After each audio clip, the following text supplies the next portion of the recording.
Rapat kerja Forum Komunikasi RT dan RW se-Kabupaten Bogor dilaksanakan di Paseban, Kecamatan Megamendung, Kabupaten Bogor. Dalam rapat kerja dihadiri oleh anggota DPRD Provinsi Jawa Barat untuk memberikan pembekalan. Dalam diskusi dengan para pengurus sebagai garda terdepan yang langsung bersentuhan dengan masyarakat ini, anggota DPRD Provinsi Jawa Barat Ricky Kurniawan menjadi pengisi pembekalan. Salah satu materinya membangun wilayah dan peraturan menjadi sebagai tenaga imigran. Jadikan sasaran untuk sosialisasi karena mereka strategis, karena justru mereka inilah sebenarnya stakeholder, salah satu stakeholder pembangunan Jawa Barat dan garda terdepan.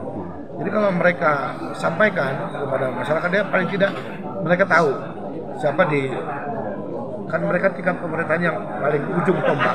Mereka tahu orang-orang di sana yang punya minat atau yang ikut serta di dalam menjadi tenaga migran, misalnya database mereka juga, dan mereka juga bisa mensosialisasikan. Sebagai aparat yang paling bawah atau ujung tombaknya, peran pemerintah sangat penting. Mereka memahami program pemerintah yang nantinya disosialisasikan langsung sampai ke masyarakat. Dari Megamendung, Wawan Supriyatna melaporkan. Di Lapa, dia mendapatkan bantuan, banyak bantuan itu masuk